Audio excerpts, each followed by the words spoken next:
Thomas! It's up for grabs now! Magic ball from Bergkamp to Patrick Vieira! Oh, would you believe it? Oh, right, what a way to get it! Fabulous solo goal by Thierry Henry.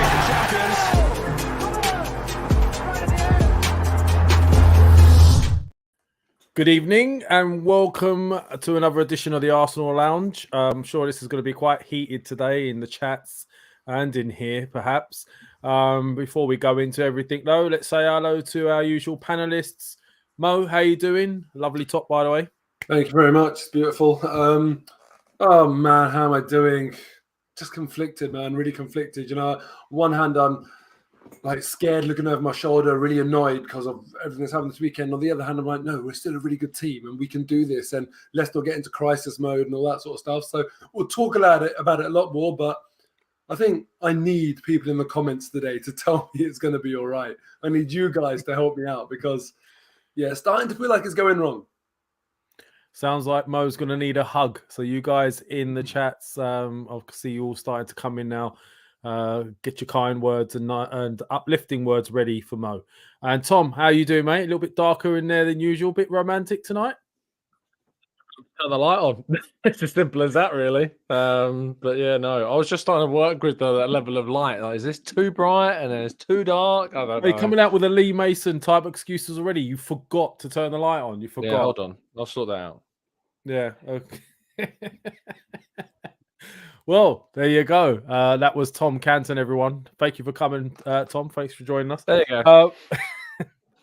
All right, so look, there's plenty to unravel today. I'm going to try and keep it as light-hearted as possible. But let's just go, well, before we do, actually, those who are sort of being affected by the earthquake as well, I've got friends and family and people in from Turkey and in Syria. If those of you who've been affected or your families have been affected by the earthquake, our prayers go out to you guys. And I hope, you know, you're all safe and well and getting the help that you need. I'm sure the guys here will second that. But anyway, moving on. Right, getting into it all. So we'll go straight into the Brentford game, really. It's the only place we can start.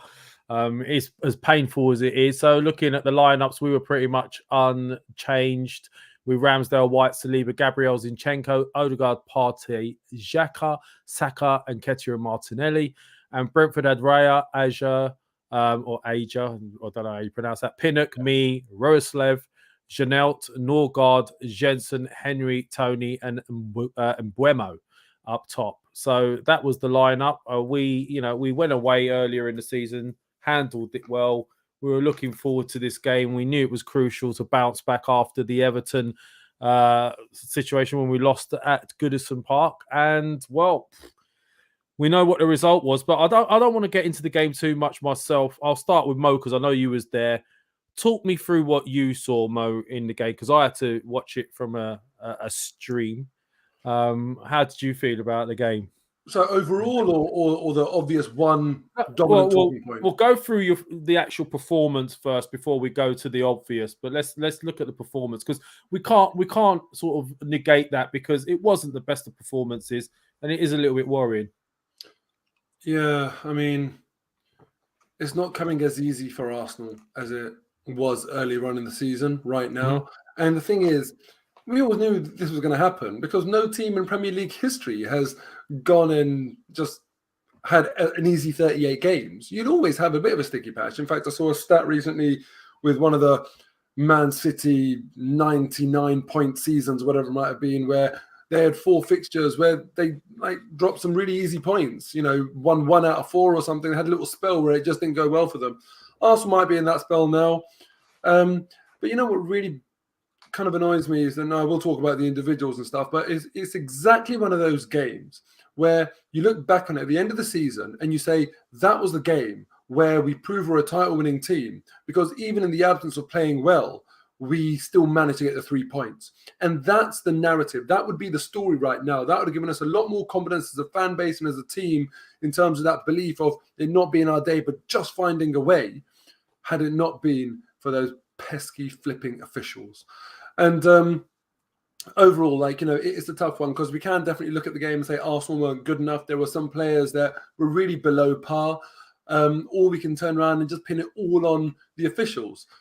But the reality is, like anything in life, it's a bit of both, isn't it? There's more than one contributing factor. Had Arsenal been at it, really been at it, then this would have been sort of a annoyance rather than the complete story of the game, what happened in that VAR room.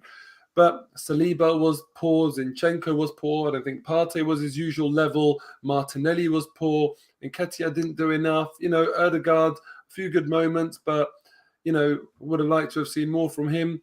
It was just not our best performance by a long stretch, and not just individuals, but tactically. I feel like our approach to the game, how we tried to break Brentford down, not enough variation. It was very easy for them to deal with, really played into their strengths. So a very, very frustrating day all round for me. No, I'll have to agree with you on that.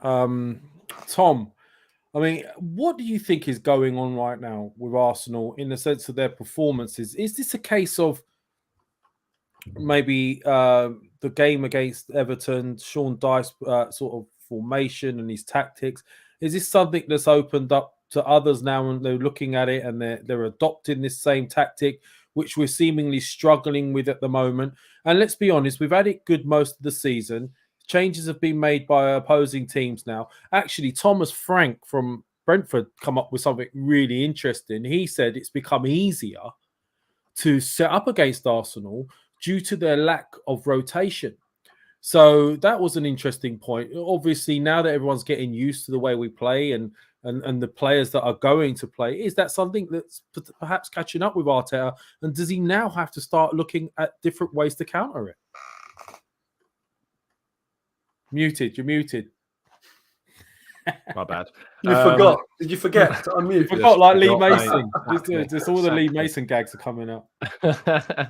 Lights, muting. It's not going well. No. No, I think the last two games, have kind of showed you two teams that are defensively, I say defensively very good. Of course, Everton had a new manager, and prior to that were shipping goals for fun, but have obviously been disciplined very quickly by Dyche. It's interesting to see, actually. I know this comment will be out of date almost immediately, but it'll be interesting to see how they do against Liverpool this evening. But I think that teams that now are sitting back and defending well obviously are having their joy against Arsenal, and teams that have come out and tried to play football against Arsenal have obviously been caught a lot more, and that's allowed Arsenal to get where they are this season. I think what Thomas Frank said about us being easier to play against because of that, I don't read too much into that, because I think if you asked any manager, is it easier to prepare for a team that uses the same 11 almost every week, I think 99 times over 100 they would say, yeah, of course. Like, if you can predict who's going to play and you know exactly how they're going to play, doesn't mean that you can always stop it, because they're often quality is overridingly too good to prevent that. And for much of the season, that has of course been the situation. I've watched back the whole performance. I had to listen to it through 5 Live at the time, because any kind of imagery I got of the game was like 2 minutes behind reality anyway. So I was kind of like, I'm just going to listen to it on the radio. And I've now watched back everything through Y-Scout, and I do think there's maybe a bit of an overreaction about the performance. I wouldn't necessarily describe it overridingly as poor. I think that contextually, you look at it as obviously a considerable, not as well as we've played throughout the course of this season, but we've been brilliant this season. Like, we've been really, really good. And I think that perhaps that context maybe makes this perception of this performance in particular lower than what we've seen. I don't think I've seen... It's difficult for me to describe it as poor when I've seen Arsenal finish 8th twice, and I look at those performances and I go, that's poor. Like, that was dreadful. So I thought that we were decent. I don't think we were good enough to get the points in this game, even though arguably, and we'll come on to the big talking point, that we should have got them anyway. But I don't think necessarily... And by the way, Brentford, before we scored, hadn't conceded for 6 hours. This is a team that are very good. They'd not lost a game since October in the league. Like, they're a very good side. And ultimately, we needed to be better and we need to show more variation. And that's where my criticism is of Arteta in particular, is that we lack variation. We lack the tools to unlock stubborn defences that have found a way to combat us. And I think that I feel bad for someone like Kieran Tierney, who's not getting any opportunity off the bench, and I think he would be useful. I feel bad that Vieira and arguably Trossard, even though he came off the bench, aren't getting chances sooner in the game. I think we had to wait until like the 81st minute until Vieira came on. And I just want to see greater proactiveness from Arteta in these moments to change the game in our favour. And I don't think he's done that enough. But we've not had to rotate for much this season. I think it's part of his management that he needs to develop and learn. Okay. I mean, I hear what you're saying in the sense of our performance. I mean, maybe we are overreacting a little bit in regards to the quality of the performance. But the one thing that does stand out for me at the moment is defensively, we're not as solid as we appear to be earlier on in the season. And leading up to whatever transpired later on in the game, we can't deny that Brentford had 2 or 3 chances that they should have put away. And looking back at the Goodison Park performance, it was the same before we conceded. There was a couple of opportunities that were clear-cut. I think Doucouré was one of them. They missed a couple of sitters before scoring against us. So all that aside, is there something we should be concerned about in regards to the chances and our defensive stability at the moment? Mo, I'll start with you on this, because have you noticed anything different? Well, I have. I do think that there's some players that aren't quite as good post-World Cup as they were pre-World Cup. So, that's always going to happen. Form is going to kind of not just be linear. It's going to go up and down a little bit. And the other thing is as well that I think is really important for us to remember as fans is that it's a young team. I remember many, many months ago saying it's a young team, so there's not going to be that robotic consistency. They will have ups and downs. And it's down to us as fans, actually, that will play a really big part in how this young team responds. So right now, William Saliba, he has not been that imperious defender that we were looking at, when he first came into the team and even earlier on this season. Actually, I would say by far Gabriel has been our best centre-back this season. I don't think many of us would have predicted that. I think, there was chat before about Gabriel maybe being a little bit error-prone and Saliba definitely being better. But right now, I'd say Gabriel's in the team of the season. And Saliba, I wouldn't put in the team of the season. Against Brentford, Saliba really got sort of bullied by Ivan Toney. Let's be honest about it. Aerial duels, he won 1 out of 9. And Ivan Toney was up at 86%. So Saliba's 9%, Ivan Toney 86%.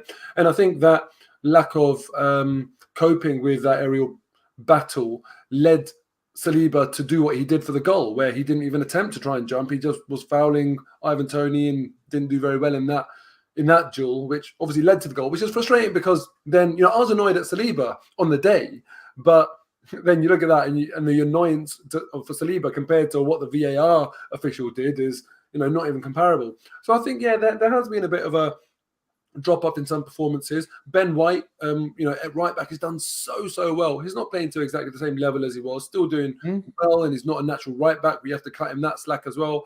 Martinelli, he's not, firing on all cylinders. So there has been a drop off, and I think we are seeing that in the fact that the games aren't being won or managed quite as comfortably, and the game management isn't, the best. I think what happened with Saliba and the way he gave away that free kick, Brentford were dominant aerially all game. The last thing you want to do within 10 minutes of scoring a really, really difficult opening goal to get is to give them easy free kicks, because that's what the whole game is going to be based on from an attacking sense, even though they did have chances in open play, Ivan Toney especially. There is definitely a difference, but best way to respond is against Man City. There's no bigger statement to make. So if we do that, all of these fears and these sorts of conversations will be nipped in the bud. So it's just 90 minutes that we need to be flawless on, but it needs to be significantly better than what we displayed against Everton or Brentford. Interesting. I'd like to hear your take on that, Tom, and throwing into the equation as well the likes of Nketiah, who seem to really be struggling with this low block at the moment. I think when the one thing I've noticed, the big difference between the two up top with Jesus when he plays and Nketiah is the one thing Jesus can do in tight spaces is create out of nothing in tight games. He could cause issues, whereas Nketiah doesn't seem to be doing that if he doesn't have space in behind to run into? And is there a case as well, I'd like to add as well, that maybe we should be looking at bringing in Tierney on the left-hand side, maybe even bringing in Zinchenko into the middle? I mean, these are things we could be looking at, no? Yeah, like, you need to always ask questions about whether or not you can make changes to the team. Look, I'll tackle them one by one. Nketiah first. I think he's been unfortunate in terms of the games that we played against Everton and then Brentford, that the service for him has just not been there, and he's not Gabriel Jesus. He's just not that player. And the expectation that he is going to do what Jesus does is ludicrous, because they're different players, they're different style of strikers, and that's why Gabriel Jesus, when we get him back, is going to be really important, especially in these types of games. But take nothing away from what Nketiah has done. Against Spurs, he was unbelievably good despite not scoring. Against Man United, 2 goals, which helped us to win that game. He scored more goals this season than Jesus has scored.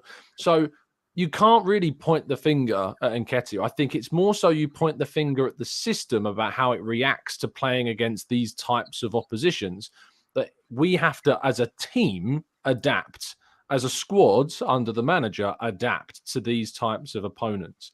So I think it's harsh to say this player, that player, this player, because I think as a whole, we need to be better against these sides and work out what we're going to do when what we want to do and have done successfully throughout the season isn't working for us. The Tierney thing, I don't see any need to bring in Tierney from the start, but what I do think is that Arteta needs to be bringing him on in games where Martinelli or Trossard, whoever's on that left-hand side, is getting doubled up on a lot. And I think that you can take Xhaka for Tierney. You can move Zinchenko into midfield, as you've said, if you want to have that style of play. You could even play Tierney and Trossard and put Trossard where Xhaka is. Why don't go that more offensive-minded? Because then you've got someone like, I think there's a lot, and you're starting to see this come up a lot when Trossard gets older and he starts to lose that kind of immediate burst of pace. If you remember when Santi Cazorla first joined us, he started in a wide area. I know he played in midfield as well, but he actually played a lot in the wide area, because that's where he played at Villarreal as well, and Malaga. And I can see Trossard becoming a bit more like Santi-esque, where he moves into the middle, he's got that two-footedness, very tight, close control ball to his feet, and eventually he'll develop his passing game as his kind of wide wing play game starts to diminish as he grows into his latter years. And I think that we can start to use Trossard perhaps in that more inside role. And the frustration, I think, with Arteta is that there's too much like for like in the changes that he's making at the moment. And I want to see more change of system overall to tackle the challenges that we're facing. So, yeah. Was there one other player, Xhaka, you mentioned? I think Xhaka's been brilliant, this season. He's absolutely been one of the reasons why we are top of where we are. But there's a good argument that him and Zinchenko can do similar kind of jobs. And so if you're in a position where you can afford to sacrifice a player to go more attacking, it's probably got to be one of those two. And then the other one just takes on all the roles of what both of those players do. And I think both of them can do that. And I think Arteta has just got to have a little bit more faith in his other options, because I think he's very loyal to what he's got, a very Arsene Wenger-esque trait that he has. I think he just needs to be a bit more trusting of the other options that he's got and be a little bit more risk-taking in those moments. No, I agree. I mean, one of the theories behind Martinelli's loss of form is Tierney not playing, because what Tierney does offer is the overlap that perhaps someone like Zinchenko doesn't offer, because he tucks in a bit more in central midfield, and that overlap gives the likes of Martinelli more options when he's pulling defenders out of position or distracting a defender and giving him another option. So that was the thought behind Tierney being involved and maybe dealing with the low block. Moving on to the obvious now, obviously the huge talking point in regards to VAR. And I'm going to be honest and say I watched it on some really hazy stream. I'm not going to say where, but I would have been better off probably watching it, listening to it on the radio like Tom did. But it wasn't till after, when the pictures started to sort of come up on social media and the obviousness of the offside where then I started to become infuriated because this is not the first time it's happened to us.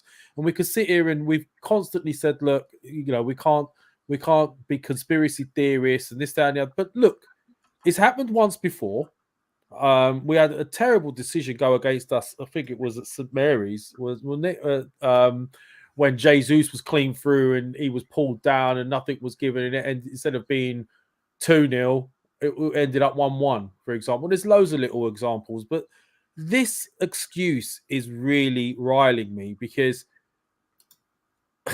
you forgot to draw the lines. What does anybody here think when you think about VAR and you have an potential offside decision?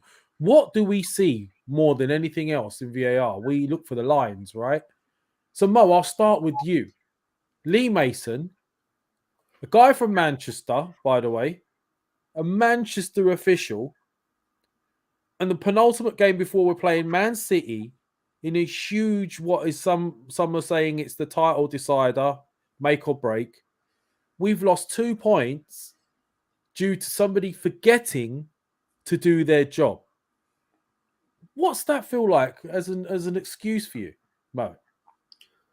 The fact that he's from Manchester, we don't need to speak about that because instead of focusing on potential issues, which I'm not saying whether I agree or not, let's talk about what we absolutely 100% know, that this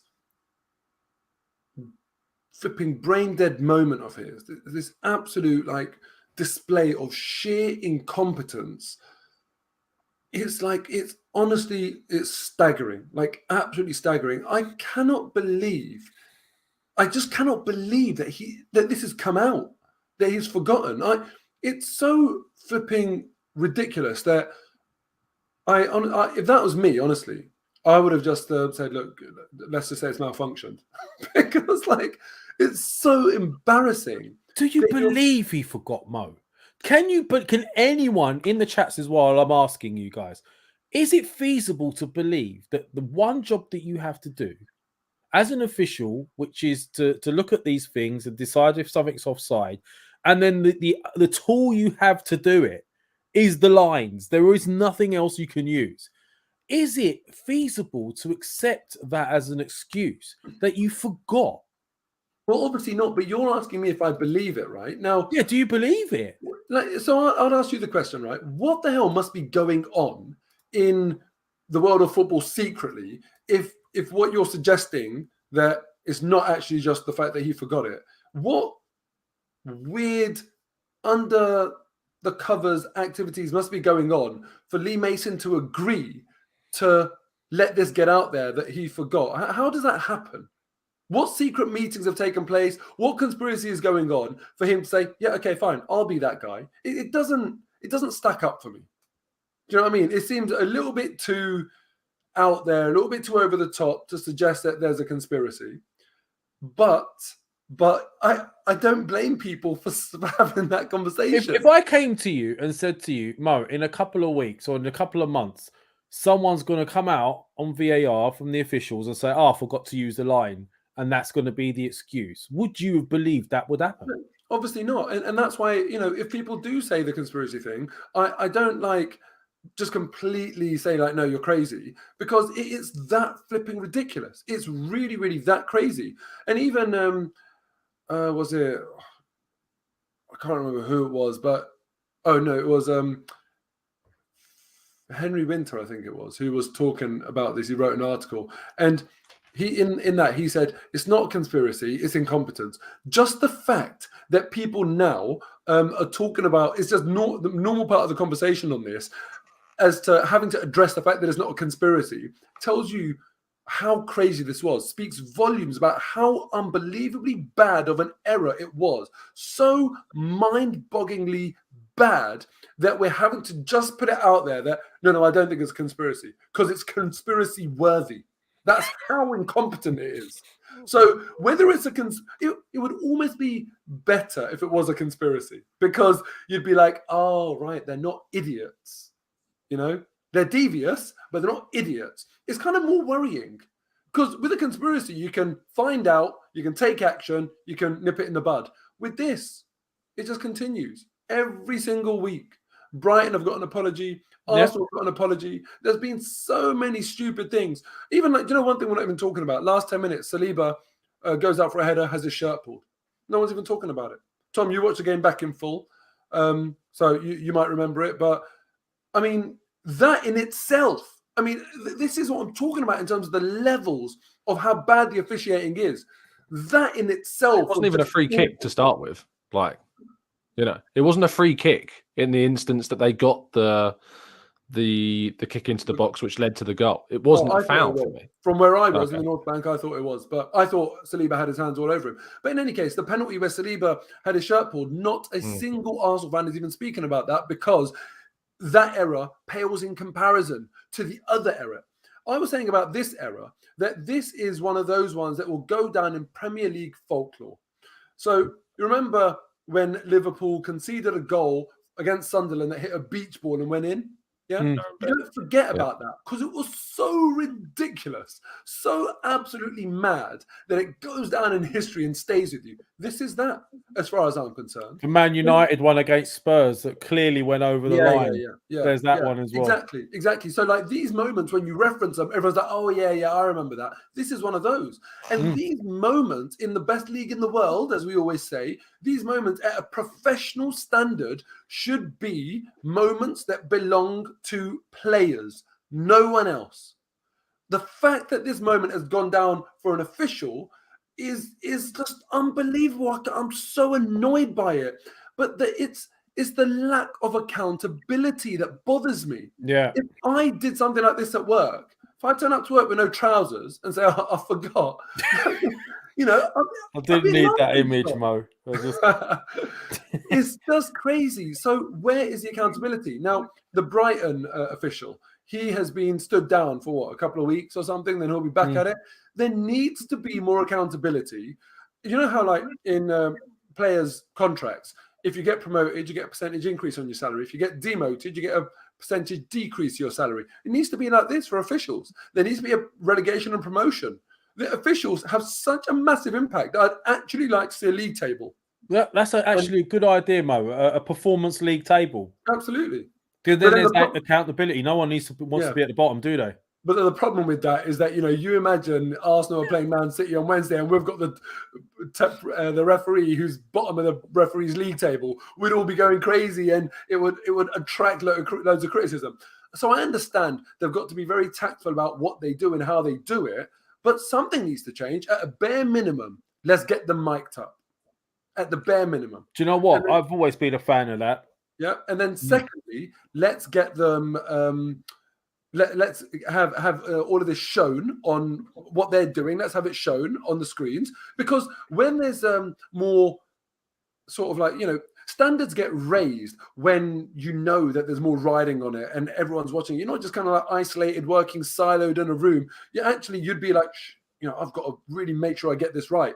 And then thirdly, interviews after the game. Let's have the officials speak about what they've done and what they haven't done. I'm sure that these things will drive standards up, because, the last thing you'd want to do is make an error where you're mic'd up, people are hearing you, people are seeing what you're doing, and then you have to go and explain yourself after the game. I'm sure these things, the accountability, the pressure it will bring will weed out the weak performers from the best performers. And hopefully that can be a start. I agree with it, and Tom, I'll bring this over to you now. Hear your thoughts on it. I mean, it's been this has been sort of touted for a long time. Referees coming out and speaking up and saying their piece and being held accountable. We've heard all of this. Apparently, them going professional was going to solve all of the issues that we had in our refereeing game. Doesn't seem to have happened. VAR has been brought in to avoid such things. VAR, I keep saying, is not the issue. VAR is the technology. It can't be wrong, but humans can be wrong. And in this day and age, should we be putting such decisions in the hands of humans who can make these errors or be biased in any shape or way or form? Or with today's AI technology, could we simply just get the computer to make decisions for us? Thoughts? Well, the technology is there. We've got the semi-offsides that are being used at the moment in the Champions League and were used in the World Cup. Like, we should be implementing that. People will say that you have to wait until the end of the season. I say no. As soon as you've got something that improves the legitimacy and the validity of the game, implement it, use it. So that's there. The semi-offside solves that problem that we had immediately. So bring it in for next week if you can do that. I know that there might be some grounds where there isn't enough cameras, let's say. But for the grounds that have them, bring it in. You can't argue to me that the authorities can turn around and say that, we can't have it at some grounds and then have it at others, because you do that in the FA Cup already with VAR. So, there are games that have VAR and there are games that don't in the same round of the competition, depending on which ground you play at. So I can't buy into that. But at a ground like the Emirates, you can have that semi-automatic system. So that should be brought in my opinion, as soon as possible. On this situation, Mo's obviously summed up the majority of it as is. And I don't disagree with anything that he said. For me, there is such a big thing to be said about the catchment area of where referees in the Premier League are taken from. There is a massive discussion to be had about the variety of backgrounds associated with the group of referees that we have at the elite level. And this isn't me just saying we need someone with a different skin color who should be refereeing. That's not what this argument is about.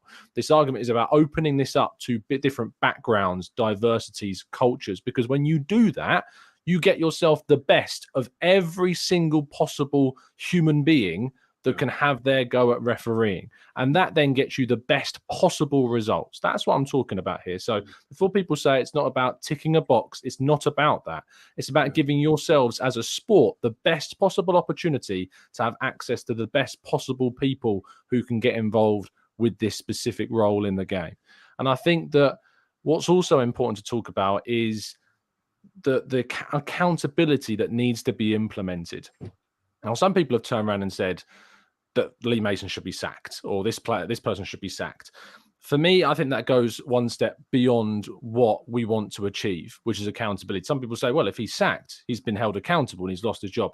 For me, that's not the way forward, because I want the referees in a position where they know that they're going to be held accountable for their actions, but not playing off of fear of their jobs being lost. I want them in a position where there is a league table for every single division in the English Premier League through to the Football League. And so at the end of, let's say, every quarter of the season, the bottom three performing referees will go down to the Championship, and the top three performing referees in the Championship will come up to the Premier League. And you have got to perform to the top level to maintain your position in the top league, to referee at the top level.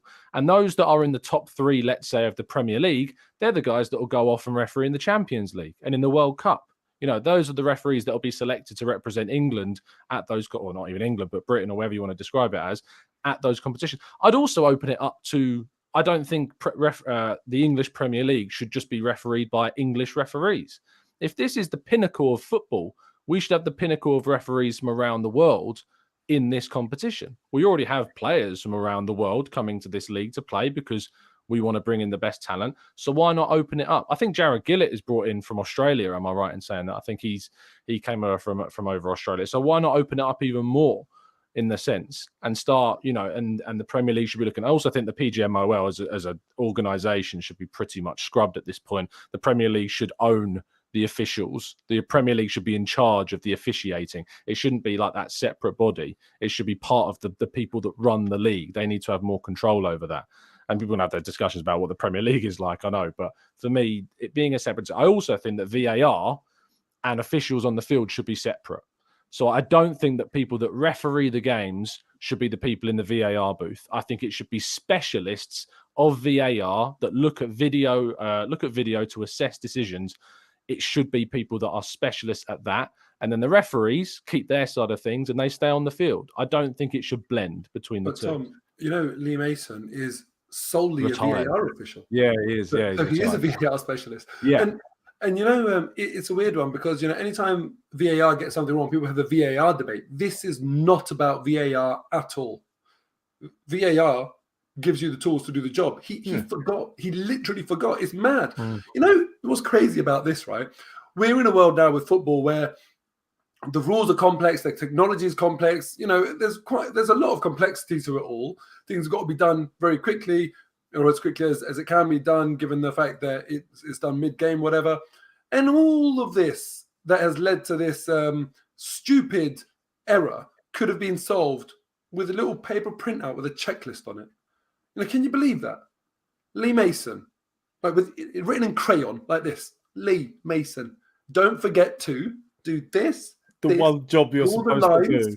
Tick, get your flipping red crayon, tick The first thing they should check, the pass to the striker should be the first thing they check. There's no other way of checking it, but other than No. we've seen these lines used for shoelace widths, right? Like ridiculous, anal. They've been ridiculously anal with these lines. We've got a blatant offside you could see with your own eyes. You don't need the lines, but they've forgotten to use them. I just listen. You guys know I'm a bit of a conspiracy theorist, but for me, the excuse "I forgot" just does not wash with me. You cannot forget to do the one job that you've been hired to do live on television. Well, it wasn't live on television, but it's a huge fixture. So much riding on it. Surely you've got to be sorting that out. So Lev, what are you saying? Are you saying that was done intentionally?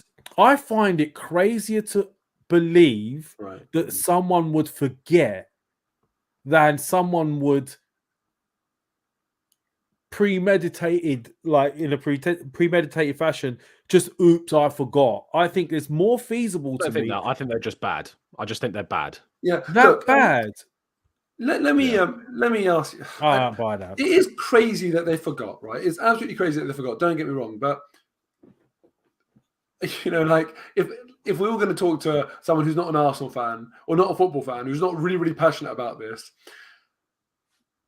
could they just turn around and say, really, really dumb, but people do forget things. I think, was it Man City that forgot to name all the available subs in the game against who did they play? Villa. You're right. Pep Guardiola said it, didn't they? They forgot something. Did they though? Yeah. Then they went to the Premier League. Then they went to the Premier League, got a special exemption to go and add the player. So okay. Your point of did they though? If they didn't go and do that extra step and be like, oh, sorry, we forgot. Can we go and do this? You might think, oh, they did it intentionally. Okay. Might be sending a message to someone. To counter that though, maybe like with the coaches and everything that you got going on and loads of people involved and a whole squad, that's easier to forget something in amongst a whole heap of paperwork than it is when you're watching a game in real time and your only job is to decide whether a decision is correct or not. And in this case, it was offside. And all you've got to do is go, is it offside? How do I look at it? I've got two players here. All they look offside. What do I use what does everyone use in VAR to confirm offside? The line. Yeah, the line. Listen, I want people in the comments to help me out here because I'm playing devil's advocate here. I find it ridiculous. So don't think for a second I'm like, no, mate, it's fair enough. I find it absolutely ridiculous and the key difference is because you are a professional. But someone could turn around and say, well, has no one ever forgotten their passport when they go to the airport, for example? It's the one thing you need, but people forget. I know that they're not professionals and you are a professional, so it is a big difference. But people in the comments, like, this has never happened before, as far as I know. Is it 1 in a million? Is that kind of a fair ratio for this to occur? Or is this just like mental? This is a perfect It was one of 3 big VAR things this weekend. No, but forgot to draw the lines. So look, Usain Bolt, 100 meters. It's in the Olympics, the final, 100-meter final. The race goes. Usain Bolt gets second, gets his silver. And then a couple of hours later, someone goes, oh, actually, Usain did win, but I forgot to use the line. Like, you just can't do that. It doesn't make any sense. It is hard to comprehend. All right. Well, let us know in the chats whether you think it is something suspicious or it's just ridiculous human error. Chris Foy came out and said, didn't fully investigate with the lines. It's a human error, he claims. I've never heard anything like it in all my life watching football. But very quickly, before we go on to the next subject, say a few hellos to some people in the chats. And please smack the likes. It helps the channel and it helps us with our content. So Perry, hello to you. Hugh, Earth Extremities, Matthew, Eddie. I think that's Is that Rizzy or RZI? Rizzy, Elliot, Tired, Exhaustion, all of you guys in here, Nick, the usual suspects, Ace, Lucas. Keep your comments coming. We do read them and have questions ready for later on if that's okay. So, look. Can I ask you guys a question? Yeah, go on. Lev, you think as you do a lot of the questions that, and we talk, how much will this impact our title race? This one VAR decision. Ask us on Wednesday, I guess. Wednesday. I mean, look, if we lose hold on. If we lose the league due to 1 point or 2 points, how would you feel after this decision? I'd feel like it's been stolen from us. That's what I'd feel like. Yeah. And what can we do about it? Like nothing. This is the frustrating thing for me. They've come out, they've apologized. There's no turning back. There's no getting points back. There's no replay. What is that apology worth to us? Like nothing. Nothing. So if you guys were in charge now, right? If they came up to you and said, "Look, crazy mistake. We're really, really sorry. Sorry's not good enough. So you tell us, how would you like us to fix it?" What would you say? It's very difficult. So, I mean, the only feasible thing, if two teams have drawn, the only feasible thing is to replay the game. But that's never going to happen. The only feasible one would be to replay the game. Yeah, because they both drew, so it was a 1-1. So you can't give points away. You can't do that, as Hugh has suggested in here. Or you restart the game at that stage at 1-0. If you know what I mean. So you return to that stage. I know that fitness of players is affected because they'll be fresh, but that's the only way I could see it, is you replay it from that point. It's a minefield, isn't it? Imagine they did that. They replayed the game or replayed it from that point, and then Ramsdale gets a serious injury, for example, or Thomas Partey gets a serious injury. Then we'd be flipping livid as well. I mean, because of this unbelievable mistake, they've made a massive issue for themselves. I just wonder, maybe the only way of putting it right is to say to Brentford, right, you retain the point because clearly you change all of your tactics at that point, and you wouldn't have done what you did had you not been given the goal. But Arsenal would give you 2 points. I don't know, that million years. But everybody get one. There's no guarantee we would have gone on to win the game. There's just so many permutations and variables. It's just nothing we can do about it. We're just going to have to suck it up. An error that bad. There's nothing we can do about it. And, there's everyone's coming up with all these different ideas. But, I mean, there were some crazy ones as well. Lemeno's sending off. That was crazy. I think Chelsea should have had a penalty as well against West Ham. That was crazy as well. It was a handball. Yeah. There was so many. Yeah, I heard someone say that the Chelsea one was worse than the Arsenal one. No, it wasn't. Because with check there, you can at least understand that he's trying to break it forward. Yeah. Fine. Probably still a penalty, but this one was mad. Yeah, it's factually incorrect to suggest that. Yeah, factually incorrect. Yeah, there's not even an argument. It's silly to even argue that point because there is debate about that. Even though I think it's ridiculous as well, and I think it was blatantly a penalty. Yeah. There's debate, but it's either offside or it's not. It's black and white. It's ridiculous to suggest that could be worse. Ridiculous. Well, trying to put the conspiracy theories aside, although this will probably add to it, sets it up lovely for Wednesday for television and for viewers, doesn't it? Let's be honest here. It wouldn't have been as tense and exciting had Arsenal got 3 points in the bag and still maintained some gap. So, perfect segue for this game, I guess. We've got this huge game coming up at the Emirates. Man City coming down to play us. They won on Sunday, but they obviously had a day's less rest than us, which I'm hoping could work in our favour. We've got a Haaland who's carrying a bit of a knock at the moment. Guys, I mean, I'll start with you, Tom, first. What do you see us doing? Do you see any changes?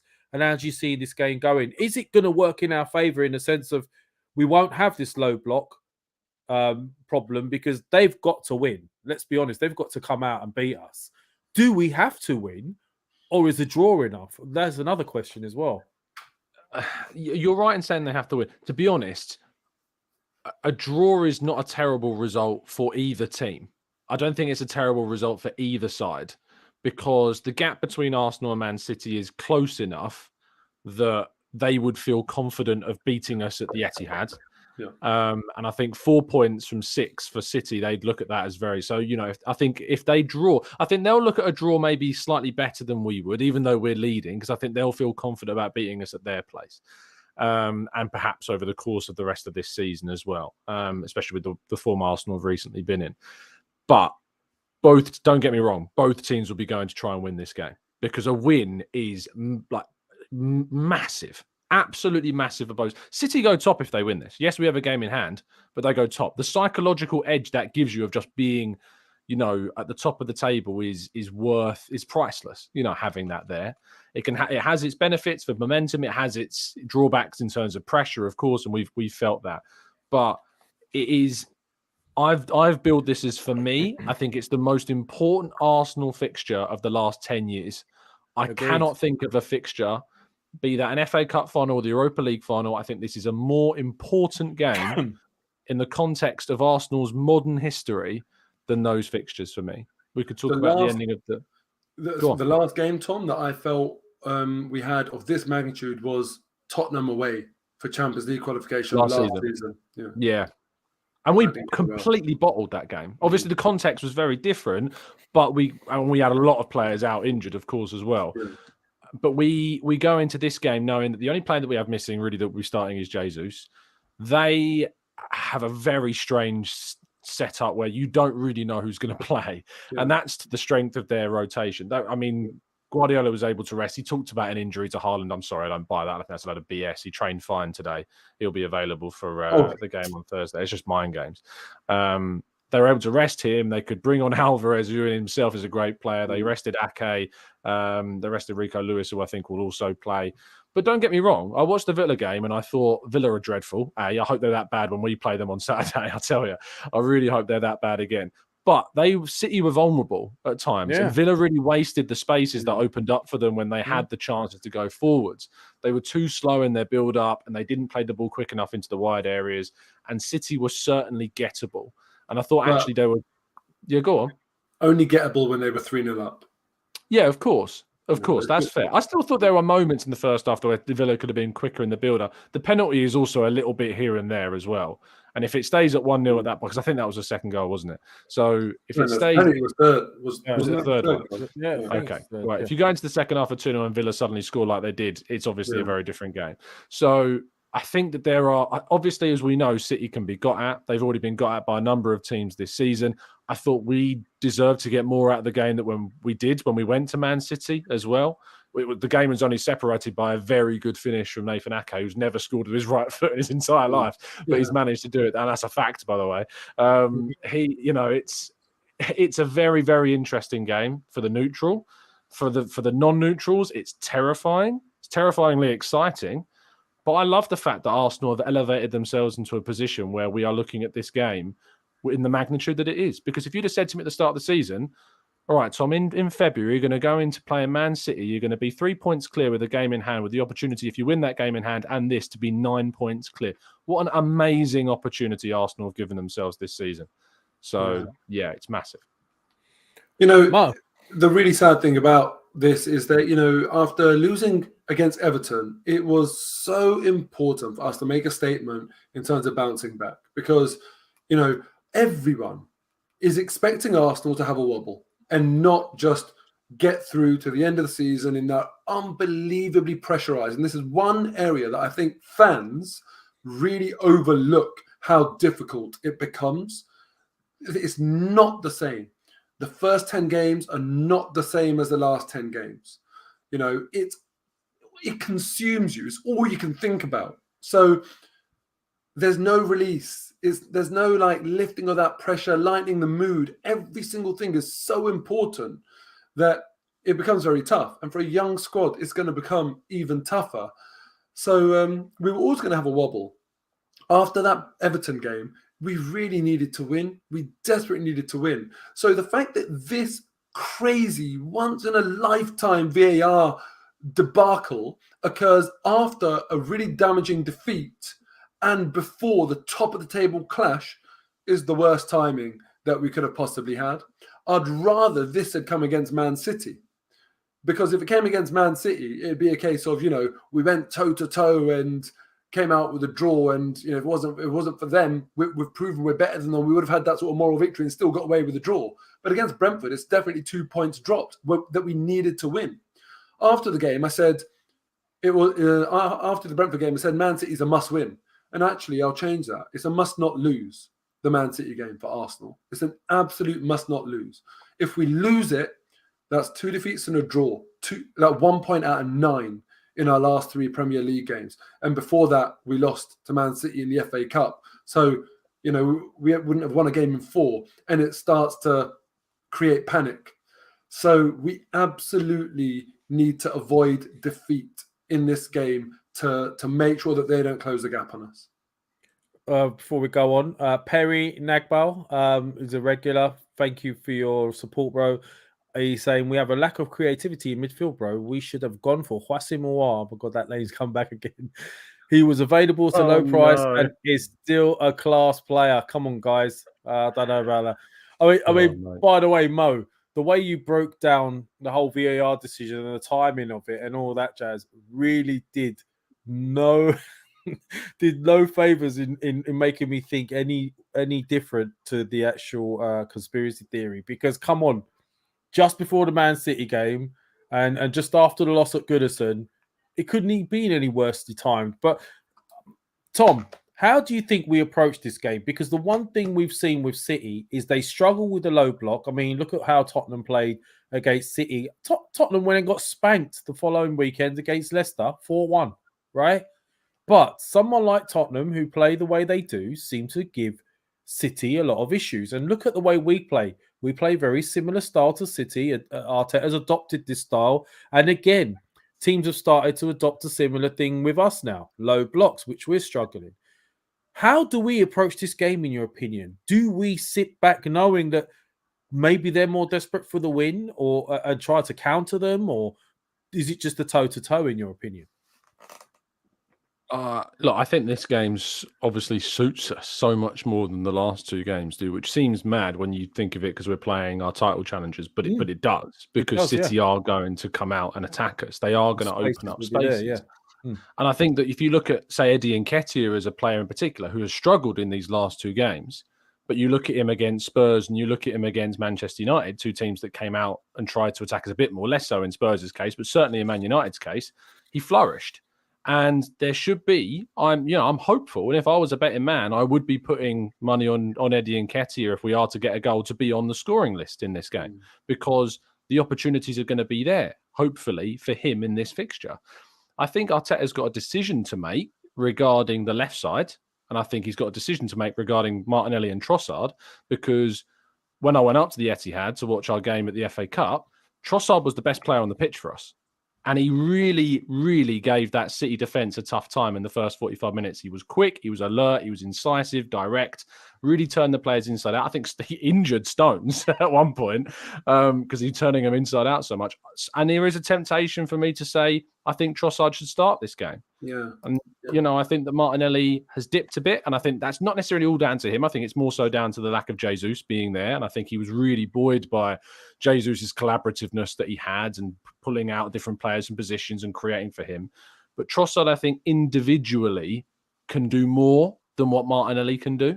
Go on, Mark. I feel like you're on the edge of your seat.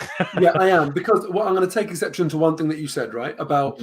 And because a lot of people have said this, Martinelli is not as good without Jesus in the team.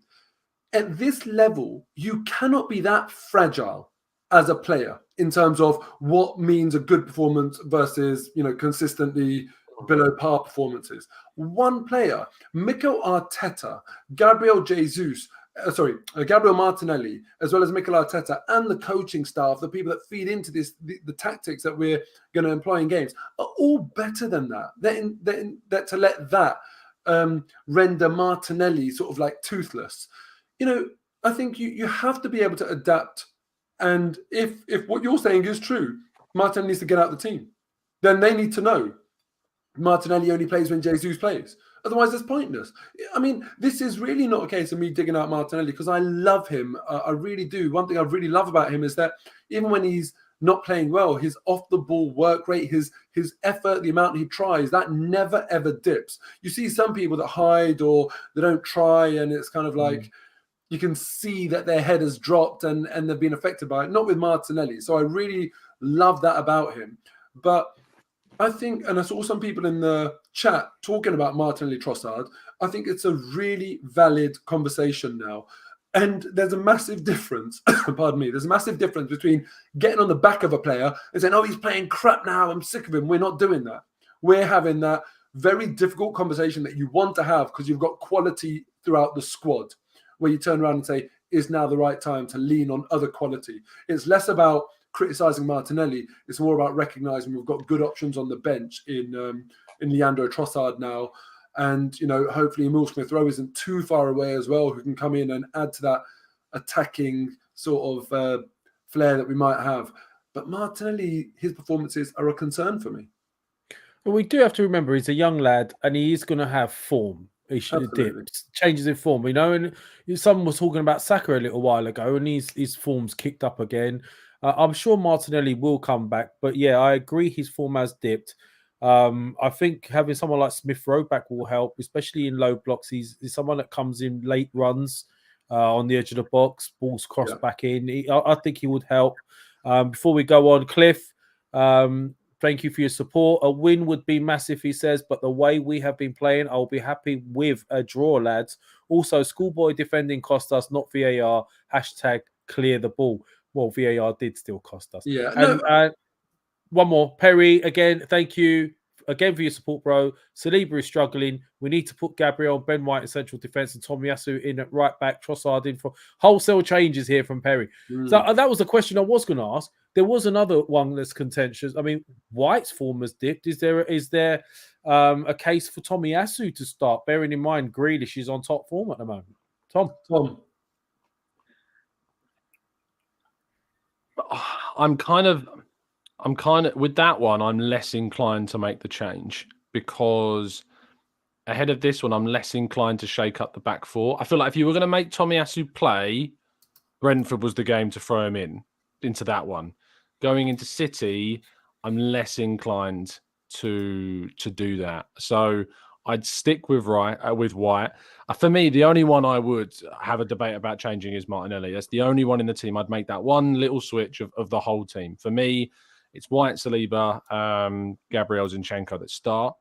And then you make your changes based upon what happens in the game. And I think that for me, Tomiyasu, I think, will become actually more so a left-sided option for us than the right side. I do think that Arteta will look to him more so as Zinchenko's potential rotational option because he plays that inverted role far better than Tierney does. And that's why he had the faith in him to play him against Liverpool and then played him in the subsequent games after that and did really well in that Liverpool game in particular. So I think that he will probably see it in that sense. And that's probably why we're seeing links to the likes of Ivan Fresneda and other right backs that we might be pursuing in the summer. So, but for this one, I'd keep the back four the same. And, when we played against City in the FA Cup, the immediate response, and my immediate response was to really criticise Holding's performance in that game. But in reality, it was kind of an interesting tactic that we used because we kind of used Holding as just this one-on-one, just unsettle Haaland. Just annoy him. Just get into him, be physical. You might lose a few balls. We might be exposed in a few opportunities. Very few teams are ever not exposed. And I think it was a really interesting way that we tackled Haaland. And I think it was only because Lokonga came on for Partey that we lost control of the middle third in that game. But Holding went off at half time, didn't he? And he was on a yellow card. I think it was more so losing Partey was the bigger factor as to why we lost control of the game, because at that point at half time, it was very even. The chance creation in both halves was pretty fair. But in the second half, when we lost control of the midfield with Partey going off, City it was just battle of attrition until they eventually got a goal, I felt, until obviously we made some change in the second half with Zinchenko and Martinelli coming on. But for me, it was interesting how we dealt with Haaland, and I'm interested to see how Saliba and Partey, when they're in the team at the same time, deal with him in Wednesday's game. No, I'll be interested. I mean, there's some mad takes in this chat. Some are saying drop Saliba. Some are saying, I don't know why. It's mad. I mean, like the lad's been brilliant all season. Yeah, I mean, it's impossible to be perfect the entire season. And once someone's had 1 or 2 bad games, you pull them out. Can we talk about the reaction? But I know you like talking about the fan level as well, because go on. I found it. I don't know about you two, but I found it incredibly frustrating to still see how much negativity and kind of cataclysmic thinking there is around Arsenal. Yeah. Like after the game against Brentford, I do a show over on the Arsenal Way, which is the channel I do for Football London, and the chat box was like, "We've blown it. We've lost. The league's done." Like, and I'm sitting there going, like, where does the joy in life come from for some people? Really? Because they go through an entire season that we've longed for, yearned for, us to be in a title race forever. And the first sign that they've got an excuse to be negative or to be, end of worldy about things, they take it immediately. Jump into YouTube, jump into chat boxes, jump into Twitter replies. We're this, we're that. We're going to lose this. We're going to blow it. We can't beat City. We can't do this. We're going to fail. What is it? Like, why? I don't know. Why are you like this? Tom, look, this is not, I don't take it to heart. I think this is the psychology of a football fan. I've been going to Arsenal for so many years now, and one day it dawned on me. I thought to myself, of all of the minutes that I spend at games in the stadium, watching Arsenal, home, away, wherever it is, over the course of one season, how many of those minutes am I actually enjoying myself? And I've really thought about this. And the answer is tiny. At 0-0, because of the season. No, but think about it. At 0-0, you're desperate to score. At 1-0, you're scared of conceding. At 2-0, you're like, oh, if they concede, it's going to be a difficult 10 minutes. The referee winds you up. Every pass that you place correctly for your team, that's fine. That's normal. Every misplaced pass is like, crap. Every good thing the opposition do is like stressful. Everything that time they do something bad, that's like, fine. It's not going to stress me out. That's what you want to see. It's just like the way it leans is like, it's very uncomfortable being a football fan. And then when you ramp up that into a title race, then it becomes even more pronounced. The only time I feel comfortable and I'm actually having a good time at a football game is when we're 3-0 up or 4-1. But only a 3-goal lead is enough for me to be like, this is fun. I'm enjoying it. But you don't. After games, you don't turn around if we're 3, 5, 6, 8 points clear and say if we lose a game, you don't start turning around and saying we're going to blow it. This ties into another part of that fan psychology that I was going to get onto. It's people think that fans don't ever want to be wrong. So, like, you get a lot of people saying like they'll make a prediction about I don't know a player. Odegaard's going to be terrible. Who would say that? Odegaard's going to be terrible, something like that. Yeah. And then they find it hard to be like, I was wrong. The one exception to that rule is when you predict your team's own doom. So fans never ever say, we're definitely going to win the league, because then you look like a mug when you don't. But it's much easier to manage your own emotions and be like, oh, we're blowing it. And then, you're happy to be wrong in a way. So honestly, it's really, really weird. But I've been a football fan long enough to see it and find it quite funny, actually.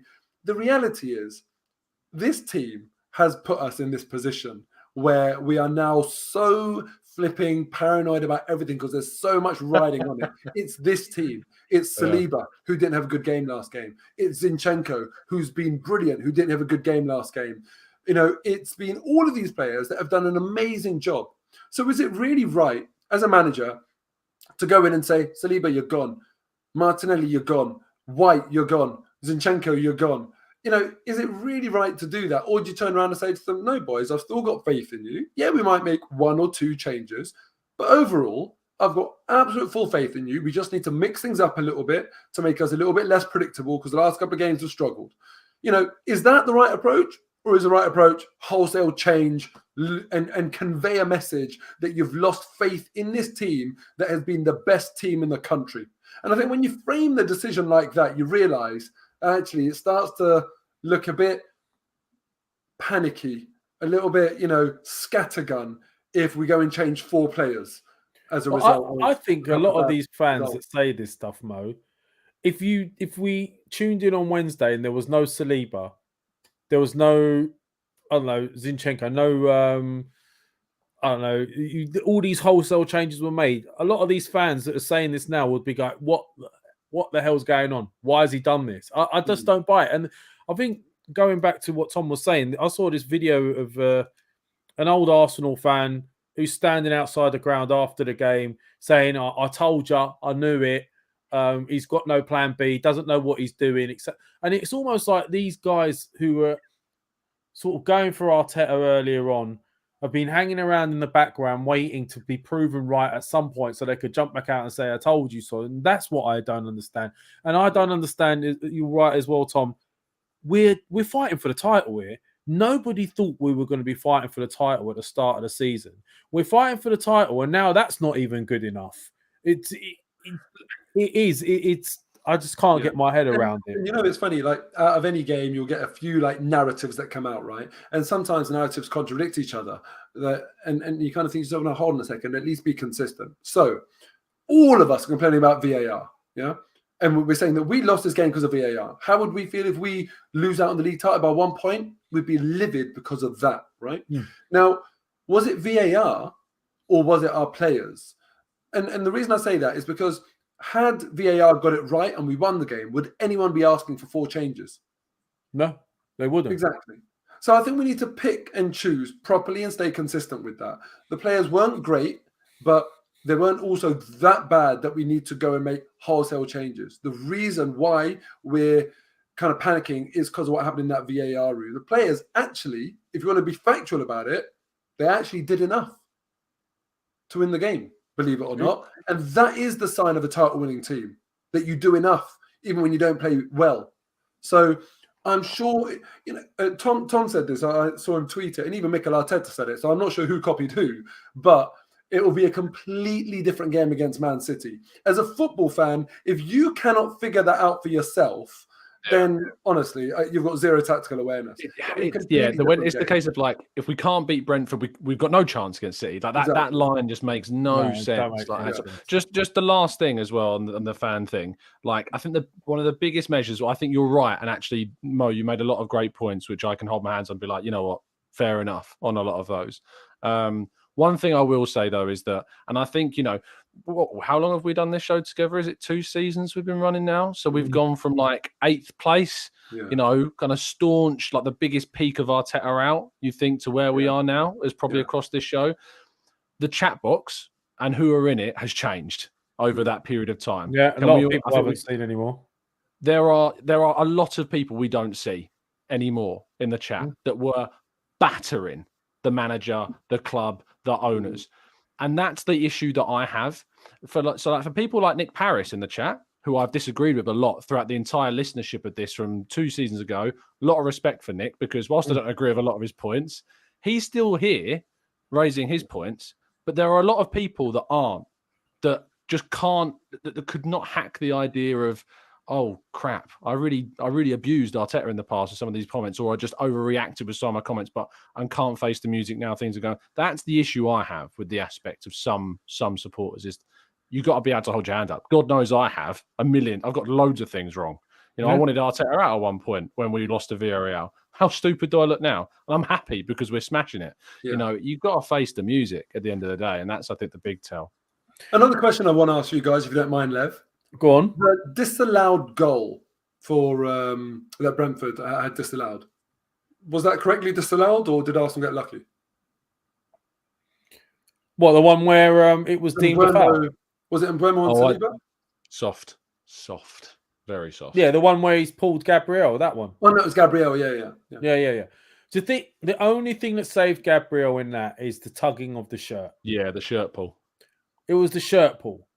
If it wasn't for the shirt pull, I would have said he's just got out muscled there. He done a typical Gabriel where he tried to be, should we say, incisive and get there first, and he just got out muscled. And I think he was quite lucky. But yeah, in the letter of the law, it was a foul due to the. It's funny because Ash Ash in the chat has said disallowed goal was a soft foul, 50-50 decision in real time. People comparing it to the VAR have lost their minds. So, yeah, in terms of the level of that mistake, or if it was a mistake, there's no comparison. But in terms of the outcome, well, it's directly comparable. It's just one goal.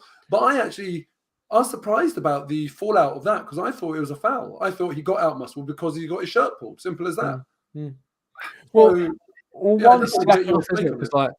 I thought it was soft because of kind of it just looks like Gabriel just loses his foot in a bit in that sense. But obviously in the replays, you see the shirt pull, and I think he gets away with it. Do you remember when we played City last year at home and when we conceded that penalty with Xhaka and Bernardo Silva?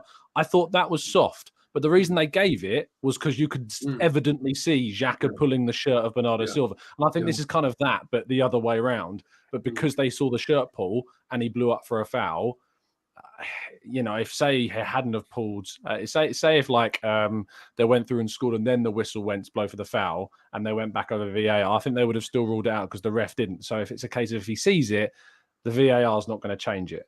It's that weird. They have to have made a clear and obvious error, which obviously that's open to interpretation. But an offside is either offside or it isn't. Yeah, it's as simple as that. So it's not comparable in that aspect. But in real time, I didn't think it was a foul. When they showed it and you saw the actual pull, then you could say, yeah, that was a foul. That's where I stand with that. But we've been going for just over an hour and 10 minutes, so we've got to wrap up. But what we haven't done is the crucial predictions for this massive game. So I've got to go first because, like Arsenal, I'm top of the league still. So I'm going to go 2-1 Arsenal. That's the scoreline, isn't it?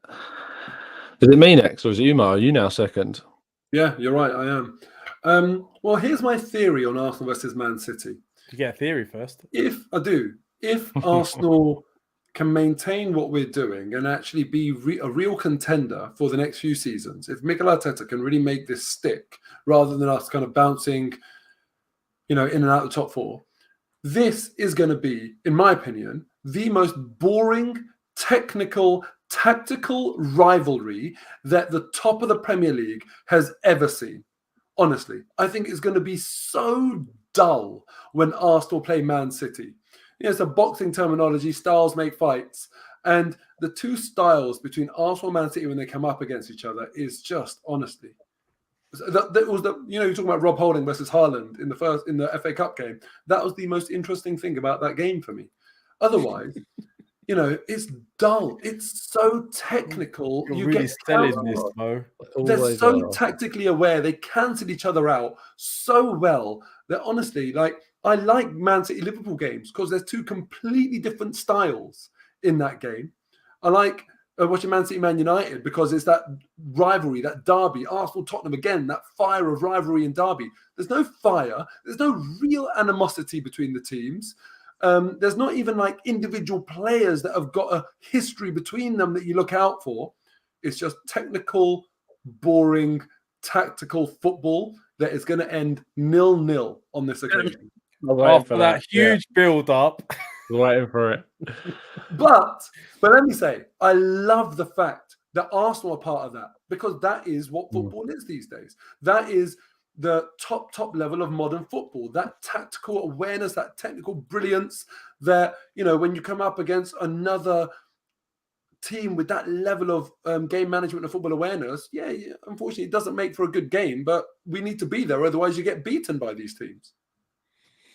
So there you go. Mo with a huge build-up. Looking forward to the game now. I'm sure you are, all of you, for Wednesday. He's gone for a bore draw. Tom, what's your thoughts? It's difficult to disagree with Mo's theory. I could be wrong. It could be 5-4 Arsenal. It's the brilliance of football.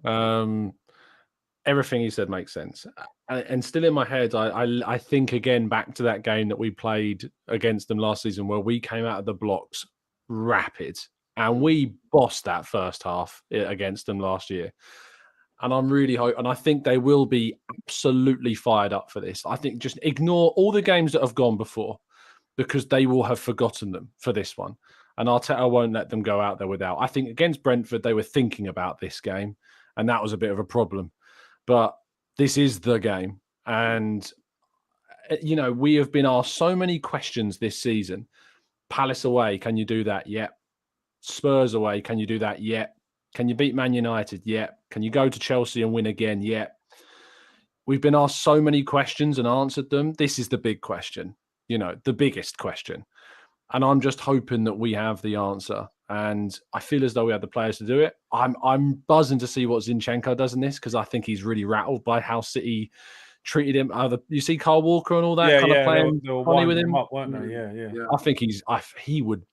I was nearly swore then. He would effing love to win this. He would really love to win this game. Keegan vibes. Yeah, it is Kev Keegan. It is proper. Yeah. Oh, I'd love it. I'd love it if we beat them. Like, it's proper Zinchenko. That will be what he's like. Yeah, so they're going to be fired up.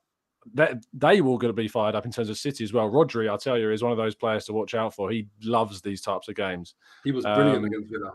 He was brilliant against Villa. And he was brilliant against us last season as well. And yeah, again, he's kind of pinnacle of a DM I'd love to see at Arsenal. But I think that, with all of that, I will go I will go for a 3-1 Arsenal win. Wow. God, that would be incredible. Can you imagine the atmosphere if we get that? I think it's going to be fun. I think they're going to just go toe to toe. I really think both will go to win this game. Yeah, but no doubt they're going to go toe to toe. But what we're talking about when we're talking about toe to toe is two Mayweathers. It's going to be so boring. It's not going to be two Ricky Hattons, is it? I don't know. I think it's boring. I don't think it's going to be boring. It's too tense to be boring. Even if it was the most boring game in the world, the result itself makes it so tense that you can't relax. So, I'm just hoping it's gonna be a great game that we win, and this could be the game that puts Arsenal back on track and gives them their belief back after that result against Everton and the poor draw against Brentford.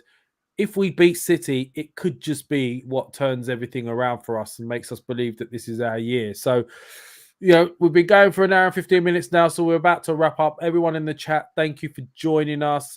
Please smash the likes if you haven't done so already. Let us know in the comments what you think the lineup will be and how do you think the game will go and what the result prediction. And that's it. Mo, anything you want to add before we let you go? You can find Mo at Arsenal Mo8, and you can also find him at his after the games. Your 5. What's it? My match reaction after the game, within an hour of the full-time whistle, and then the next day at 5 p.m, 5 at 5. 5 at 5. Pick them out, and I'm going to end with a question and just a one-word answer. Everyone in the chat, please, one-word answer, and you both. We'll start with Mr. Top of the League himself, Lev. Man City on Wednesday, Trossard or Martinelli? I'd go Trossard, because I think Martinelli could be a great impact later on. We can't do one-word answers. We just don't do it. We just can't do it. I'm Cypriot. I don't know what that is. It's not in my life. It's not. Right, Trossard from Liv. Trossard, Yeah, Trossard as well. People in the chat seeing Trossard must start against Man City. Trossard, Martinelli, Trossard. More Trossards. It seems like more Trossards. Yeah, I mean, Martinelli will make a great impact sub when everyone's tired, won't he? So, let's see how it goes. But look, Wednesday's the time. Keep your eye out for notifications for any more shows coming up. We'll be doing this again on Monday. I'll make sure I'll get these guys back in. That's it, guys. So Wednesday, let's hope, fingers crossed, we remain top of the league and with 3 extra points a gap. Tom, anything else you would like to add before we go?